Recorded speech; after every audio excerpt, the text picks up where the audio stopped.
السلام علیکم. وعلیکم السلام. کیا نام ہے آپ کا؟ سید حذیفہ خان. سید حذیفہ خان. ماشاءاللہ. کیا کرتے ہیں آپ؟ میں اسٹڈی کرتا ہوں. کون سی کلاس میں؟ 7. ماشاءاللہ. کون سی جگہ سے آپ کا تعلق ہے؟ سوات شانگلہ. سوات شانگلہ. سوات شانگلہ یہاں سے کتنا دور ہے؟ دور کا تو نہیں پتا. 3000 لگتے ہیں راستے میں. بس 3000 لگتے ہیں. جی. کس چیز کے 3000 لگتے ہیں؟ کرائے کے بس کے کرایہ 3000 لگتا ہے. پھر بھی مطلب تو وقت کتنا وقت لگتا ہے وہاں جانے میں؟ 8-9 گھنٹے لگتے ہوں گے. 8-9 گھنٹے لگتے ہوں گے. ماشاءاللہ. تو آپ سے کوئی اسلامک کوشچن آنسر کروں تو اجازت ہے؟ جی جی کامن سینس کے حوالے سے بات کروں تو وہ بھی اجازت ہے؟ جی جی اجازت ہے. اچھا. تو یہ بتائیے گا قرآن پاک کی وہ کون سی صورت ہے کہ جس کے اندر میم نہیں آتا؟ یہ میم کیوں نہیں آتا؟ ایک صورت ہے قرآن پاک میں جس کے اندر پوری صورت کے اندر میم نہیں آتا. چھوٹی سی صورت ہوگی پھر.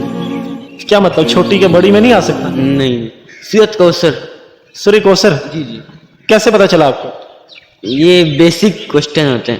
اچھا یعنی کہ آپ نے اندازہ لگایا کہ سب سے چھوٹی صورت ہے سورہ کوثر ہوگی. جی بالکل درست جواب دیا آپ نے.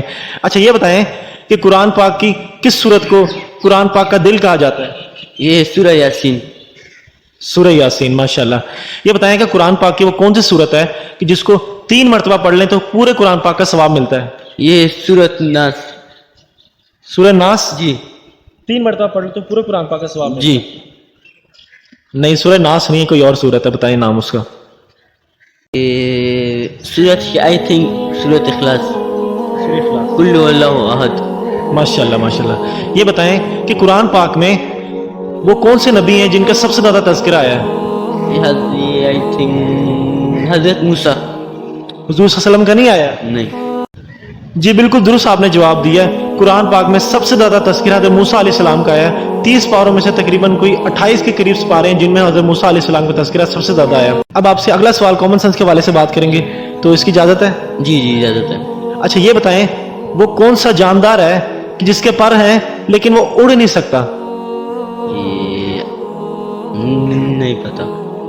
جاندار ہے جاندار، اس کے پر بھی ہیں لیکن اڑ نہیں سکتا. چینٹی. چونٹی. چونٹی کے پر ہیں. نہیں. کوئی تکا لگائیں کون کیا ہو سکتا ہے؟ نہیں پتا. آپ نے اس کو زو میں دیکھا ہوگا اس جانور کو. نہیں پتا. شتر مرغ ہے. شتر مرغ جو ہے نا اس کے پر ہوتے ہیں لیکن اڑ نہیں سکتا. وہ کون سی چیز ہے جو ہمیں نظر تو آتی ہے لیکن ہم اس کو چھو نہیں سکتے، اس کو پکڑ نہیں سکتے؟ آئی تھنک آسمان. آسمان. دیکھ سکتے ہیں بچوں. جی بالکل آپ صحیح کہہ رہے ہیں کہ آسمان ہے. جہاز بھی ایئرپلین. اچھا جہاز بھی ہے کہ انسان کو دکھتا ہے لیکن اس کو پکڑ نہیں سکتے، لیکن اگر ایروپلین نیچے آ جاتا ہے پھر تو اس کو ہم پکڑ سکتے ہیں. جی جی آسمان ہے یہ جواب. اچھا انہوں نے کہا کہ آسمان ہے تو آسمان بھی ٹھیک ہے لیکن انسان کا جو سایہ ہوتا ہے نا کسی جگہ پڑے اس کو پکڑنا چاہے تو انسان اس کو پکڑ نہیں سکتا. اس کا رائٹ آنسر جو ہے وہ سایہ ہے. جی بہت اچھا لگا آپ سے گفتگو کر کے. اس کے ساتھ ہی اپنے میزبان محمد الیاس خان کو اجازت دیجیے. اللہ حافظ. السلام علیکم.